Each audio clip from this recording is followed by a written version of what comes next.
This is AP Physics Unit 1, and it's our graphic analysis motion lab, and I'm doing the synthesis problem number 1.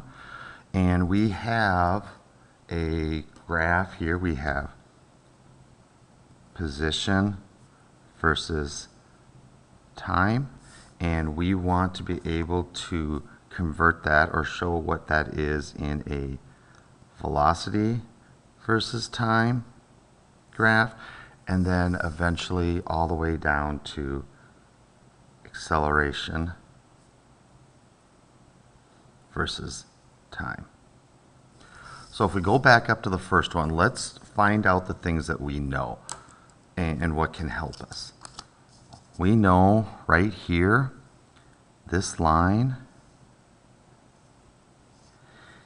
that is a negative slope, which means we will have a negative velocity. We also know that the slope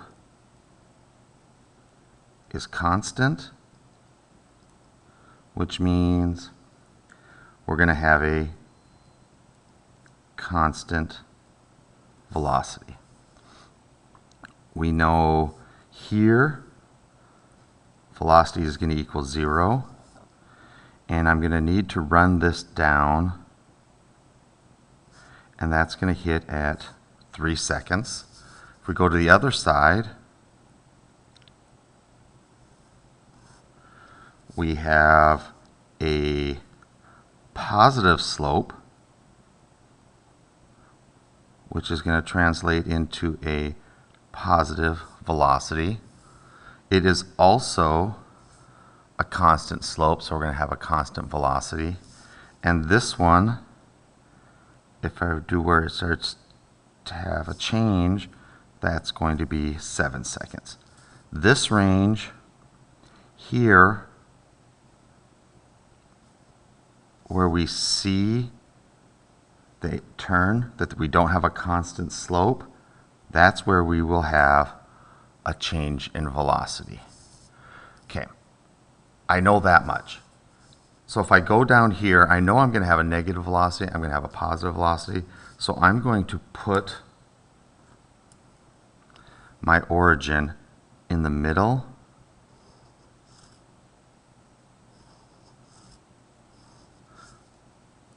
so I can have both a negative area and a positive area. I'm also going to put where this 0 is, where it hit here. I'm going to extend this down, and I know that is going to be my negative or 0 spot. That at this point my velocity has to go through here. This is also 3. So I'm going to have some changing here, and I'm also going to have some changing at 7. Okay, so what I need to do is figure out what is this constant velocity. Well, I have the values. I've got initial velocity or initial position of 2 meters. I have a final emit position here at 0.5 meters. So if I go to our general equation, I know velocity is equal to the change in position divided by the change in time. So I'm going to have my final position minus my initial, and it's exactly what I said. My final is 0.5. My initial was a negative 2.0, and there's my change in time. And my initial velocity, or my velocity for the first slope, is a negative 0.5. So if I go here, I'm going to make this 0.5, and that matches the graph up here. And this is going to be a constant to this point.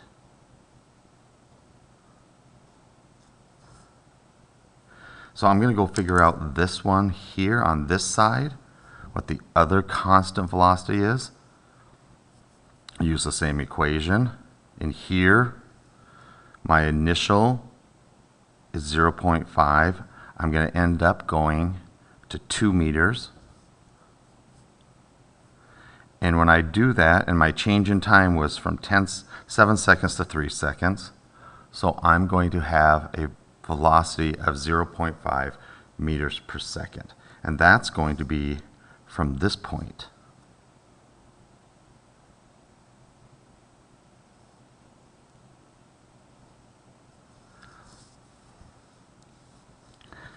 And now I can do the math to figure out what it is here and do the changes and things like that. But I know it's going to go through this middle point. It's going to join these two. So I can just go ahead and make it look like that.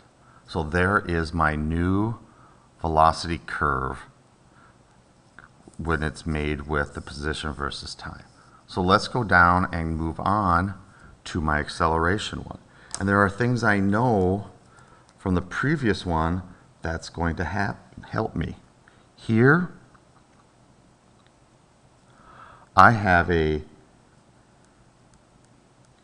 constant velocity, which means I'm going to have 0 acceleration. I'm going to have the same thing happen here and have no acceleration because it's a constant velocity. The only spot I'm going to have is right here, and since the slope is positive, that means I'm going to have a positive acceleration. And I can continue down just like I did before. I'm going to allow myself to have, even though I know I'm not going to have any negative acceleration, I'm still going to put my line and have my 0 here. And I know from 3 seconds, and then I'm going to use this spot up here again, and this was my 7 seconds, that these spots I have no acceleration.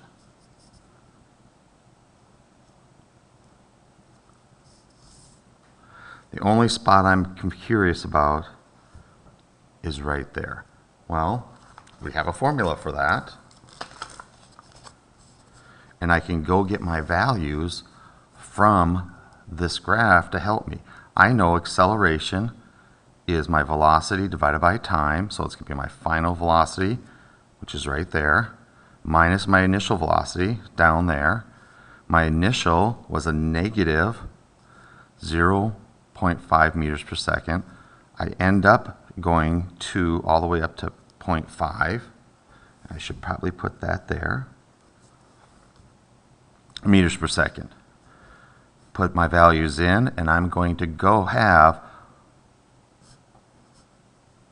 1 divided by 4, which is 0.25.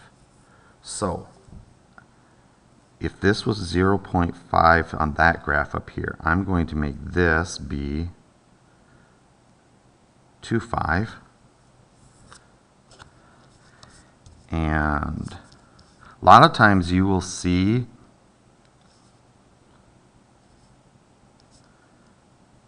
they don't bother to have the lines. You might see some that just look like this, where they have the lines and they don't connect them, or we can do this also, and you've seen it like that. And that's how we convert from one to the other.